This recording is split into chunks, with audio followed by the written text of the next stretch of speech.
고주일척은 송사, 구준전, 진서, 하무기전에서 그 출처를 찾아볼 수 있습니다.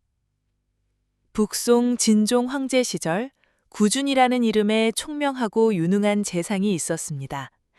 한 번은 북방의 요나라가 갑자기 군사를 일으켜 중원을 침략했는데 그들의 용맹한 기병은 파죽지세로 밀고 내려와 순식간에 하북의 전주까지 다다랐습니다.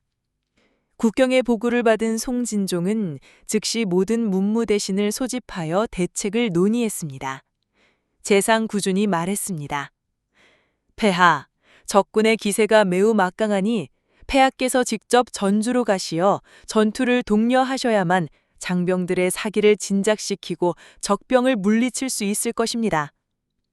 진종은 구준의 말이 매우 이치에 맞다고 여겨 그의 건의를 받아들였고 직접 3군을 이끌고 전주로 향했습니다.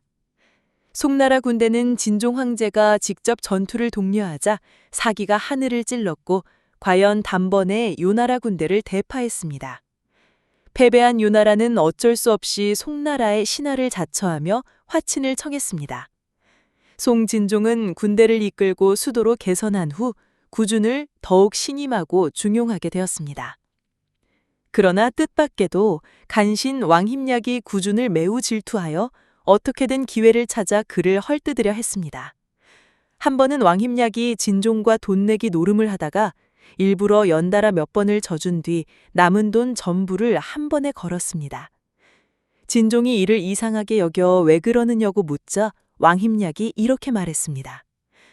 폐하께서 구준을 존경하시는 것은 그가 사직에 공이 있기 때문입니까? 황제가 그렇다고 답했습니다. 왕힘약이 말했습니다. 전년에서의 그 전투를 폐하께서는 치욕으로 여기시지 않고 도리어 구준에게 공이 있다고 여기시는데 어찌된 연유입니까? 황제가 놀라며 물었습니다. 무슨 말인가? 왕힘약이 답했습니다. 성 아래에서 맺는 맹약은 춘추에서도 치욕이라 하였습니다. 전년에서의 일 또한 성 아래에서 맺은 맹약과 같습니다. 폐하께서 대국의 군주라는 존귀한 신분으로 다른 나라와 굴욕적인 조약을 맺으셨으니 이보다 더한 치욕이 어디에 있겠습니까? 황제는 이 말을 듣고 불쾌해하며 안색이 변했습니다. 왕힘약은 이어서 말했습니다.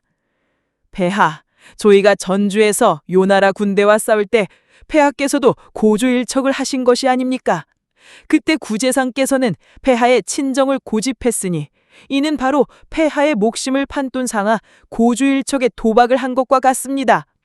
만약 당시 우리 군이 패했다면 폐하께서는 목숨이 위태롭지 않으셨겠습니까?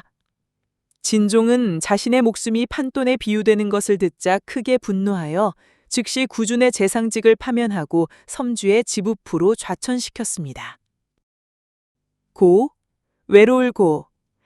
외롭다는 뜻이지만 여기서는 단 하나의 유일하게 남은 이라는 의미로 사용되었습니다. 부을주, 내기주. 붓다는 뜻 외에 노름에서 돈을 거는 것을 의미하는 내기 또는 판돈이라는 뜻이 있습니다. 한일. 숫자 1, 한 번을 의미합니다. 던질 척. 던진다는 뜻으로 주로 주사위 등을 던지는 행위를 가리킵니다.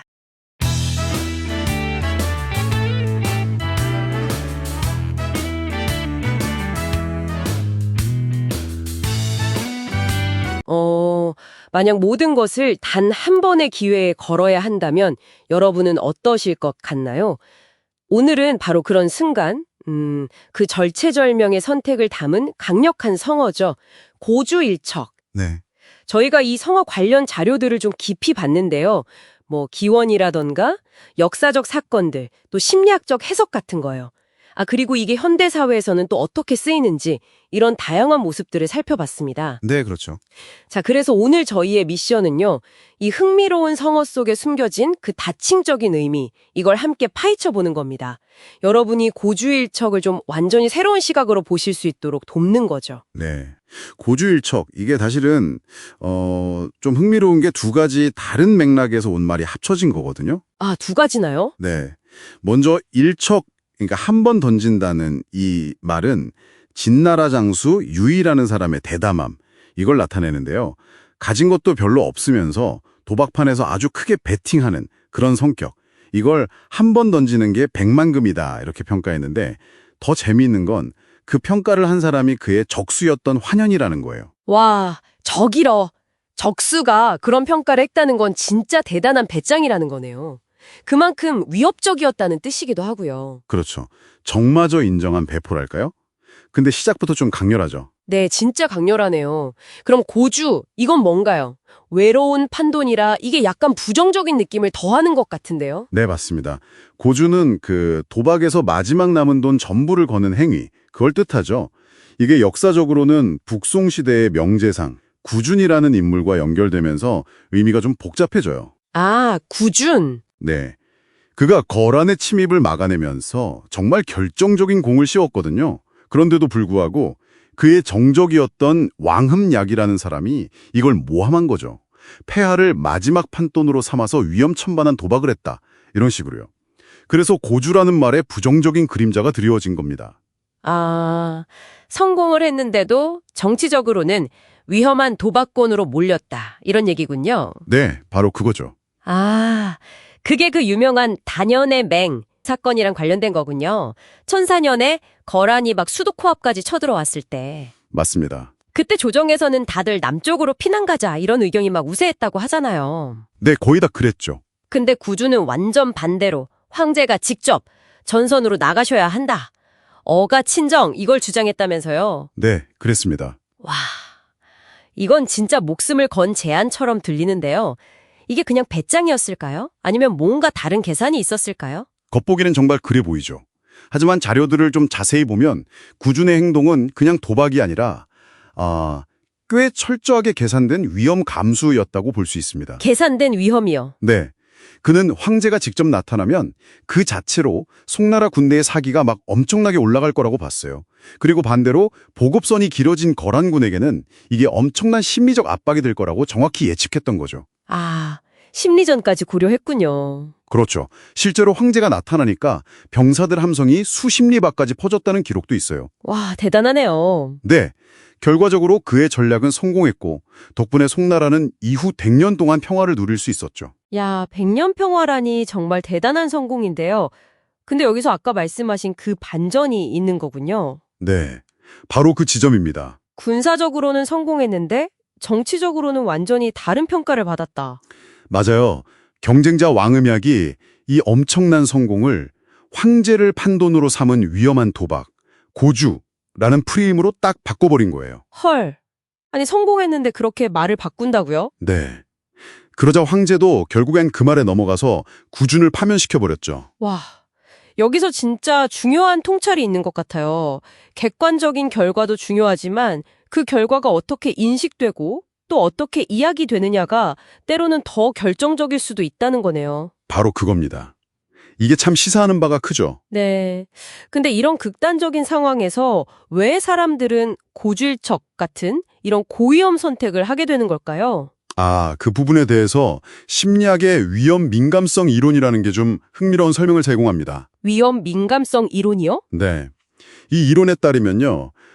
사람들이 자신의 상태가 생존이나 어떤 필수 목표 달성 기준선, 그 아래로 떨어졌다고 느낄 때 있잖아요.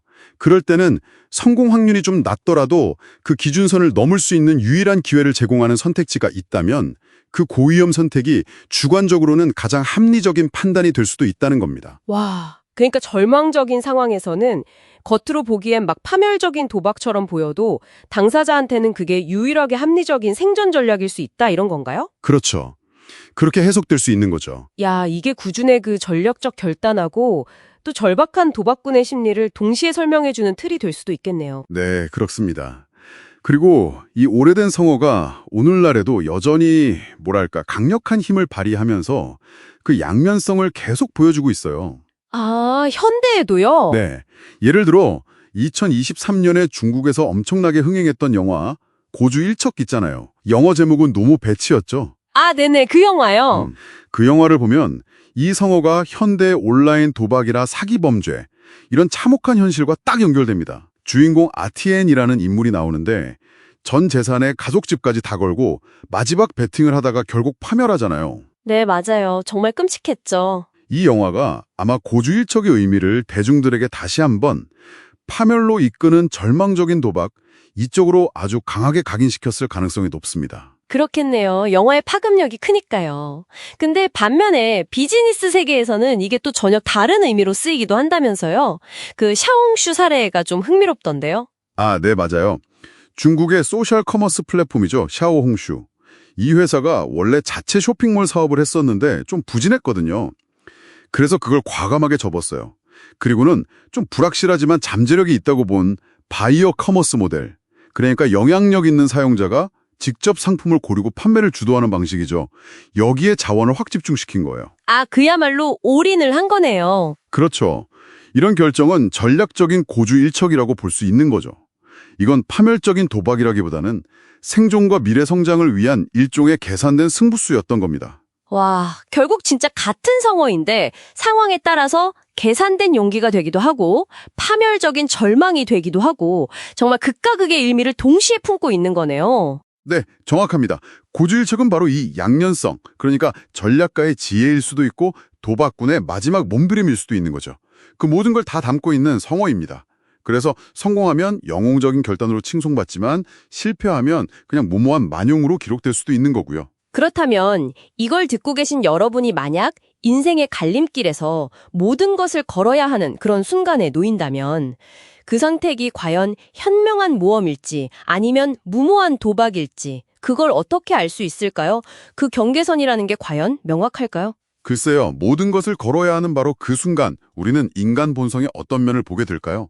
어쩌면 현명함과 무모함이라는 구분 자체가 모든 결과가 다 드러난 후에야 뒤늦게 비로소 가능해지는 건 아닐까요? 이 질문에 대한 여러분만의 답을 한번 고민해 보시는 것도 좋겠습니다.